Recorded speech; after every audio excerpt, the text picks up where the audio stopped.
Channel and you are watching the UPSC diary. हमने अभी last video में cover किया था, जो इस चैप्टर का मैंने लास्ट बनाया था, अटैच द लिंक। उसमें हमने क्लास 8 का जो 7th का measurement of time and motion किया था साइंस में, और हमने इसके बारे में भी इंपॉर्टेंट नोट्स लिख दिए थे, types of clocks and everything. आज हम पेज नंबर 107 से स्टार्ट करेंगे इस वीडियो में। तो देखो यार, फैसिनेटिंग फैक्ट्स क्या कह रहे हैं। ठीक है, फैसिनेटिंग फैक्ट्स आपको ये कह रहा है बच्चे कि दुनिया का जो सबसे बड़ा स्टोन सनडायल है, ठीक है, जिसका नाम सम्राट यंत्र है। एमसीक्यू क्वेश्चन, सबसे बड़ा लार्जेस्ट स्टोन सनडायल का क्या नाम है? सम्राट यंत्र।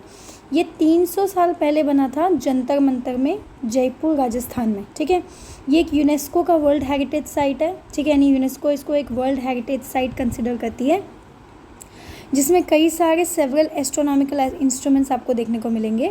और इसका जो हाइट है वो अराउंड 27 मीटर्स है।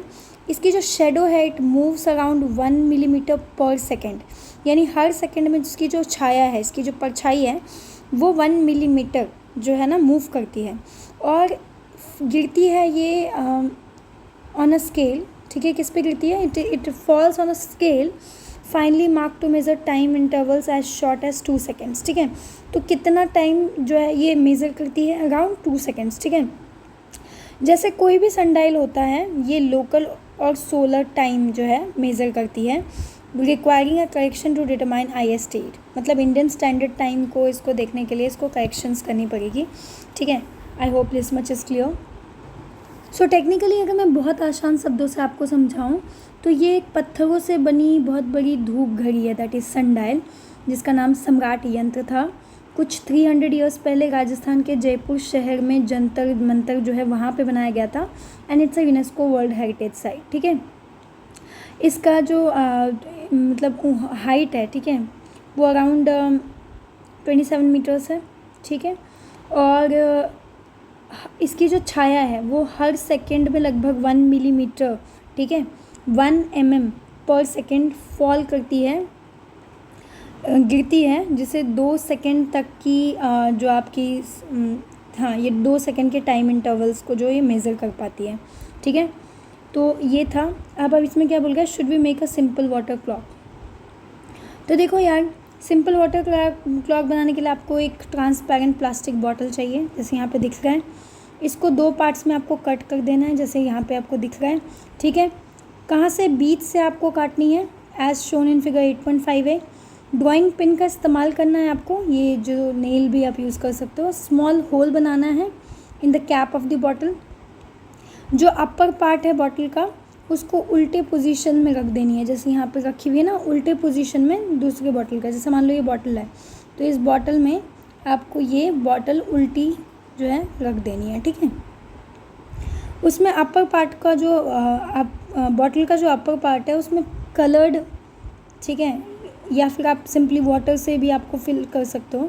इसमें आप कुछ इंक या कलर जो है ऐड कर सकते हो वाटर में, ताकि वाटर लेवल इजीली विजिबल हो जाए। जैसे यहाँ पे देखो, पिंक कलर कर दिया तो आसानी से आपको दिख रहा है।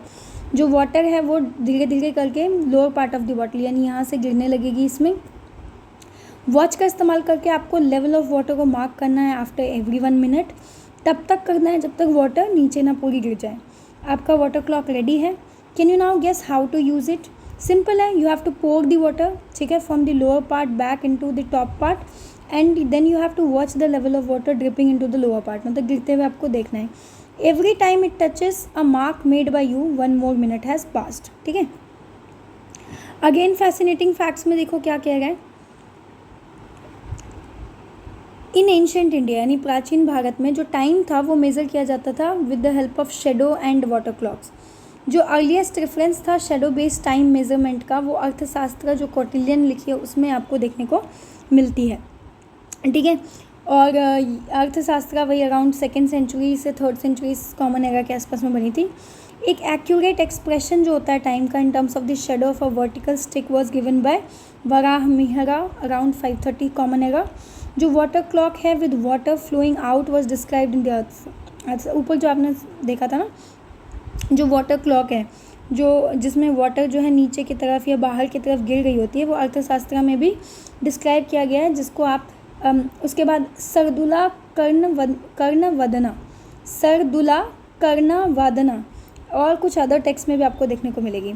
ये क्लॉक्स जो था वो एक्यूरेट नहीं था, बिकॉज वाटर लेवल जो गिरता था तो फ्लो रेट इसका डिक्रीज़ हो जाता है, यानी बहने की जो रेट होती है वो डिक्रीज़ हो रही थी, जिसके कारण डेवलपमेंट हुआ था सिंकिंग बाउल वाटर क्लॉक का, जिसको घटिका यंत्र कहते हैं।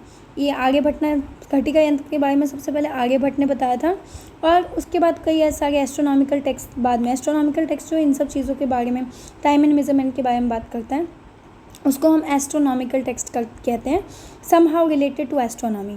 टाइम जो मेज़र था कॉन्स्टेंटली वो घटिका यंत्र में जो मेज़र किया जाता था, बुद्धिस्ट मोनास्ट्रीज़ में होती थी, रॉयल पैलेसेस में, टाउन स्क्वायर्स, ठीक है, इन सब जगहों पे घटिका यंत्र का इस्तेमाल होता था। और हर टाइम जब बाउल सैंक होता था, तो यानी डूब जाता था बाउल, तो ऐसा अनाउंस किया जाता था ड्रम्स के द्वारा, या कॉन्च शेल्स, या स्ट्राइकिंग अ गॉन्ग, यही पहले के ज़माने में आपने देखा होगा ना, ठक ठक करके जो अनाउंसमेंट होती थी, तो उससे वो लोग अनाउंसमेंट करते थे।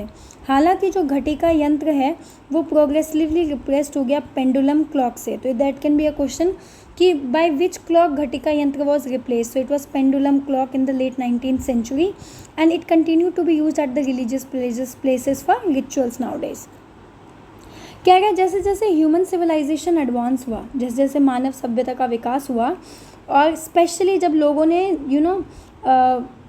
When they have to travel for long distance, जो मेज़रमेंट था टाइम का वो बहुत ज़्यादा क्रिटिकल हो गया था, जिसके कारण डेवलपमेंट हुई बेटर मैकेनिकल डिवाइसेस की, ताकि वो टाइम को मेज़र कर सके, जिसको आप वेट, गियर्स एंड स्प्रिंग से मतलब टेक्निकली ये कहना चाह रहा है कि जब लॉन्ग डिस्टेंस में लोगों को ट्रैवल करना था तो टाइम का मेजरमेंट करना इंपॉर्टेंट हो गया था, जिसके कारण बेटर मैकेनिकल डिवाइसेस, ताकि टाइम को मेज़र कर सके, वो जो है डेवलप होना स्टार्ट हो गया। ठीक है, अब उसके बाद के वर्षों में, मतलब लेटर स्टेज में, वेट हो गया, गियर हो गया, ठीक है, या आप मान लो स्प्रिंग्स हो गया, ठीक है, स्प्रिंग्स आपको पता है ना, ऐसे ऐसे जो होता है, स्प्रिंग्स हो गया, ये सारे के सारे जो है ना क्या हुए 14th सेंचुरी ऑनवर्ड्स काफ़ी प्रचलित कह सकते हो, फेमस टाइप का हो गया था। ओके, हालांकि अराउंड 17th सेंचुरी में हाउएवर पेंडुलम क्लॉक जो है कब इन्वेंट हुआ था, 17th सेंचुरी में।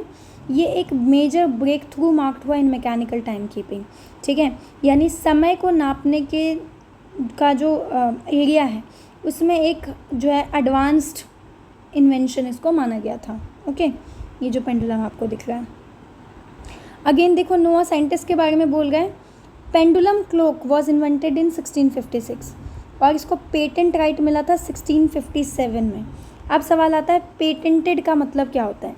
देखो यार, पेटेंट राइट्स का मतलब होता है बेसिकली वो राइट्स, पेटेंट राइट्स की मैं बात कर रही हूँ, वो राइट्स लीगल होती हैं जो, यानी आपको लीगली ये राइट मिलता है, ठीक है, to someone who is a inventor of something, कि सिर्फ वो जो, जैसे मान लो मैंने पेंडुलम क्लॉक को इन्वेंट किया तो मेरा वो पेटेंटेड है, यानी मेरे पास, मैं बीइंग एन इन्वेंटर, मैं उसका इस्तेमाल कर सकती हूँ, बेच सकती हूँ, उसे यूज़ कर सकती हूँ, या किसी और को इन्वेंशन के लिए मैं दे सकती हूँ लिमिटेड पीरियड के लिए। ये राइट्स बेसिकली गवर्नमेंट देती है। ठीक है, और इसके कारण इन्वेंटर को प्रॉफिट भी मिलता है, जो भी आपने इन्वेंशन किया उससे आपको प्रॉफिट मिलेगा। बिना आपके अगर परमिशन के कोई यूज़ कर रहा है तो फिर उसके ऊपर इंटेलेक्चुअल प्रॉपर्टीज़ के कुछ केसेस भी लग जाते हैं। तो इतना आपको नहीं जानना है, बस याद रखना पेंडुलम क्लॉक जो है 1656 में इन्वेंट हुआ था और 1657 में पेटेंट मिला था बाय क्रिस्टियन ह्यूजेंस। ठीक है, he was inspired by the investigations of pendulum by Galileo Galilei. याद रखना, जो पेंडुलम के ऊपर इन्वेस्टिगेशंस था वो गैलीलियो गैलीली ने किया था। ठीक है, it is said that once while sitting in a church, कहा जाता है कि एक बार गैलीलियो गैलीली जो हैं वो चर्च में बैठे थे। गैलीलियो का जो अटेंशन था वो एक लैंप पे पड़ा, ठीक है, जो कि आपका, ठीक है, जो कि आपका बेसिकली जो था क्या था, छत से, मतलब टेक्निकली मैं बोलूँ तो छत से लटका हुआ जो एक लैंप था उसके ऊपर गया था। ठीक है, जो पेंडुलम यानी ऐसे से ऐसे ऐसे मूव कर रहा था। ओके, तो which was swinging back and fourth. Swinging back and fourth का मतलब क्या है, एक बार पीछे आना, एक बार वापस आ जाना, फिर एक बार इधर जाना। मान लो ये पेंडुलम है, एक बार यहाँ से यहाँ आया, फिर यहाँ से यहाँ आया, फिर ये इससे टकराएगा, इससे टकराएगा, this is called pendulum. Okay, ठीक है। तो this much, I hope this much is clear. तो बैक एंड फोर्थ हो रहा था, इस पर गैलीलियो का ध्यान गया, ठीक है, इस लैंप के ऊपर जो सीलिंग से लटका हुआ था। उन्होंने पल्स का इस्तेमाल करके, पल्स आपको पता है ना, पल्स जो आपकी हाथों की नसें होती हैं, उसका इस्तेमाल करके टाइम मेज़र करने के बारे में टाइम मेज़र किया उन्होंने।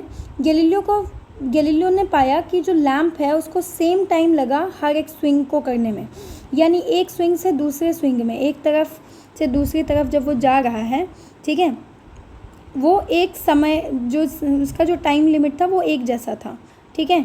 देन उसके बाद उन्होंने कई सारे डिफरेंट पेंडुलम्स के ऊपर एक्सपेरिमेंट किया एंड गैलीलियो ने कंक्लूड किया कि जो टाइम लगता है टू कंप्लीट वन ऑसिलेशन, यानी एक बार पेंडुलम इधर से उधर मूव करने में जो टाइम लगता है वो सेम होता है for pendulum of a given length.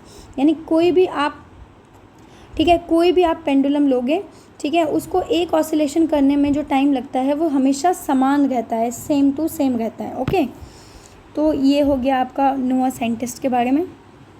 अब आते हैं सिंपल पेंडुलम किसे कहते हैं। तो देखो यार, सिंपल पेंडुलम की बात करते हैं। एक सिंपल पेंडुलम जो होता है, इसमें एक छोटा मेटालिक बॉल लगा होता है जिसको हम बॉब कहते हैं, ठीक है, और इसको ना गिराया जाता है from a rigid support by long thread as shown in figure 8.7a।